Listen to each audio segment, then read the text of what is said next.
ओम नमः शिवाय।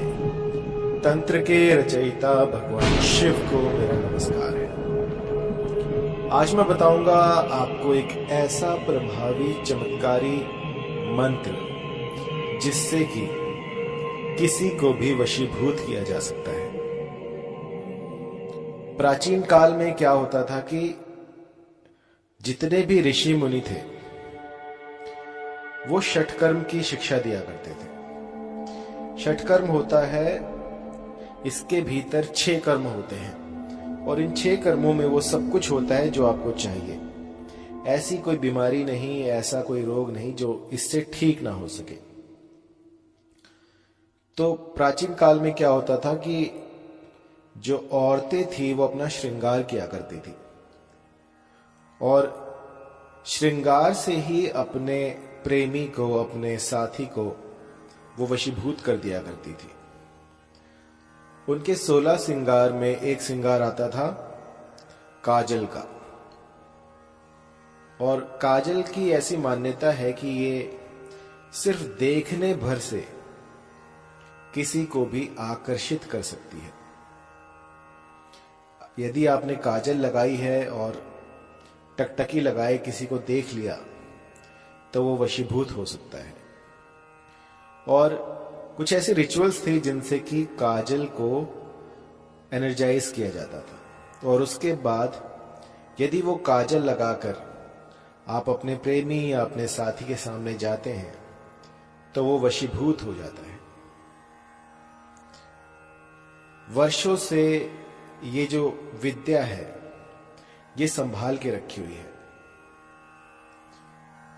और मानव कल्याण के लिए इसको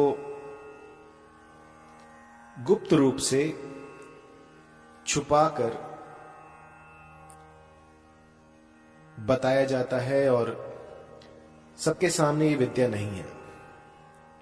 कुछ गिने चुने लोग ही होंगे जिनके पास काजल को सिद्ध करने की गुप्त विद्या या मंत्र है, और बहुत रिसर्च करने पर, बहुत पूरा भारत भ्रमण करने के बाद मुझे ये मंत्र मिला है। और ये इतना प्रभावी है कि पहले ही दिन से असर दिखाना शुरू कर देता है। इससे आप किसी को भी वशीभूत कर सकते हैं। मैंने देखा है कि बहुत सी ऐसी क्वेरीज आती हैं जिसमें कि रिश्तों में तनाव हो जाता है। कोई लव ट्रायंगल बना रहा है, कोई बाहर अफेयर है किसी के, कोई 5-5, 6-6 अफेयर करके बैठा हो, तो ये आजकल आम हो गया है। तो ऐसे में आप क्या करें क्या ना करें कुछ समझ में नहीं आता। तो हमारे ऋषि मुनियों ने बहुत लाखों साल पहले कुछ ऐसे मंत्र इजाद किए थे जिससे कि इन समस्याओं का हल हो सके। और ये आदि काल से ज्यों के त्यों अपनी शक्ति अपने भीतर समाहित किए हुए बैठे हुए हैं कि कोई इनको जागृत करे और अपनी जो भी कामना है उसकी पूर्ति करे। आज मैं आपको बताऊंगा कि काजल को किस तरह से सिद्ध किया जाता है।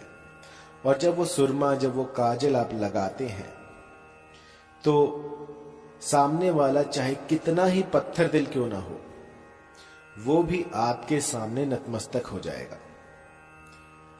और ये मैं उनको बता रहा हूं जिनके रिश्तों में खटास आ गई हो, मनमुटाव हो गया हो, या फिर पति जो हैं वो बिल्कुल भी ध्यान ना देते हो। अभी 2 महीने ही हुए होंगे, मेरी एक क्लाइंट थी, वो पंजाबी थी और कनाडा से थी। तो वहां पर क्या था कि उनकी जो है शादी को अभी 2 महीने ही हुए थे और हस्बैंड ने जो है बाहर अफेयर बनाने शुरू कर दिए थे। तो ऐसे में उन्हें मेरा नंबर मिला, उन्होंने मुझसे कांटेक्ट किया, तो मैंने उनको एक काजल बना कर दी। और इसके बाद यकीन मानिए हफ्ते भीतर वो दोनों ऐसे हो गए जैसे एक दूसरे के बिना रह ही नहीं सकते। क्योंकि आजकल क्या हो रहा है कि ये एक फैशन सा हो गया कि बहुत सारे अफेयर रखना। लेकिन हमारी संस्कृति में सिर्फ एक ही जो है शादी मानी गई है, ना इससे डाइवोर्स हो सकता है, ना इसको हम छोड़ सकते हैं। और यदि पर स्त्री का आप साथ करते हैं तो ये पाप की दृष्टि से देखा जाता है, ये बहुत बड़ा पाप है। लेकिन आजकल ये आम हो गया है और मेरे पास इतनी क्वेरीज आती हैं कि मैं आपको क्या बताऊं। 2 महीने पहले की बात है और हफ्ते भीतर जो है इनका जो है निवारण हो गया। एक और मेरी क्लाइंट थी बंगाल से, उनकी भी सेम प्रॉब्लम थी।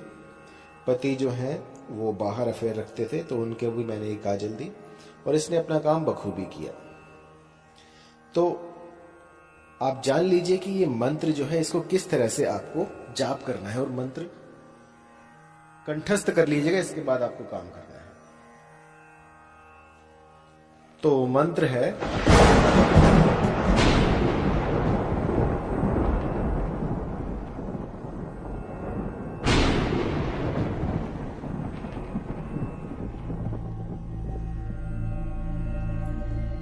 कालू मुंह धोई करू सलाम, मेरे नैन सुरमा बसे, जो निरखे सो पायन पड़े, गोसुल आजम दस्तगीर की दुहाई। ये मंत्र यदि आप 1.25 लाख बार जप करते हैं तो यह सिद्ध हो जाता है। इसके बाद इसको किसी काजल पर, सुरमे पर शुक्रवार के दिन पढ़ना होता है और फिर इसको अपनी आंखों में लगाना होता है। और आंखों में लगाने के बाद जिस भी स्त्री पुरुष के सामने आप जाएंगे वो वशीभूत हो जाता है। मंत्र एक बार फिर से, क्योंकि बड़ा है। कालू मुंह धोई करू सलाम, मेरे नैन सुरमा बसे, जो निरखे सो पायन पड़े, गोसुल आजम दस्तगीर की दुहाई। तो देखिए ये बहुत ही पावरफुल मंत्र है जो कि पहले ही दिन से असर दिखाना शुरू कर देता है। और ऐसा नहीं है कि सारे जो है पुरुष वर्ग ही खराब है, कुछ औरतें भी ऐसी होती हैं जिनके बहुत सारे अफेयर होते हैं। और मैंने तो ऐसा भी देखा है कि मेरे मंत्रों का प्रयोग करके कईयों ने बहुत सारे एक्स्ट्रा मैरिटल अफेयर बनाए हैं। तो ऐसा बिल्कुल मत कीजिएगा, ये आपके लिए हानिकारक सिद्ध हो सकते हैं। तो ये जितना भी कुछ मैं आपको बताता हूं ये जन कल्याण के लिए है। यदि कोई भी स्त्री पुरुष इसकी मति भ्रष्ट हो जाए या फिर उसका दिमाग कहीं घूमने फिरने चला जाए जो कि मेरे इन मंत्रों का दुरुपयोग करे, तो उसके जो है दिन खराब आने शुरू हो जाएंगे, क्योंकि इनमें इतनी शक्ति है कि ये आपका काम बना सकते हैं तो आपका काम बिगाड़ भी सकते हैं। तो कभी भी मेरे मंत्रों को किसी का अनिष्ट करने के लिए प्रयोग में ना लाएं। इन मंत्रों का प्रयोग तब किया जाता है जब आपके घर में कोई दिक्कत परेशानी आए, तब इन मंत्रों का प्रयोग कीजिए। क्योंकि ये जितने भी मेरे मंत्र हैं ये खिलौने नहीं है, इनके भीतर ऐसी शक्तियां समाहित हैं जिनके बारे में आप सोच भी नहीं सकते। यदि एक बार आप इन शक्तियों को देख पाए तो आपकी रातों की नींदें हराम हो जाए। इतनी भयानक भयंकर शक्तियां जो इनके पीछे चलती हैं जो आपके काम बनाती हैं। लेकिन वही बात है ना कि जैसे इलेक्ट्रिसिटी है, यदि हम इसका प्रयोग करते हैं तो आप रात में रोशनी पा सकते हैं। लेकिन वहीं यदि आप इनके साथ खेलते हैं तारों के साथ, तो फिर आपका विनाश होने से कोई नहीं रोक सकता। तो जिस भली प्रकार से मैं आपको बता रहा हूं ठीक उसी प्रकार से इनका प्रयोग करना है। यदि कहीं पर भी कोई दिक्कत परेशानी हो तो इनको मत कीजिएगा। पहले एक दीक्षित गुरु से आपको इनकी पूरी जानकारी लेनी है, इनकी पूरी सिद्धि करनी है, उसके बाद में आप ये कर सकते हैं।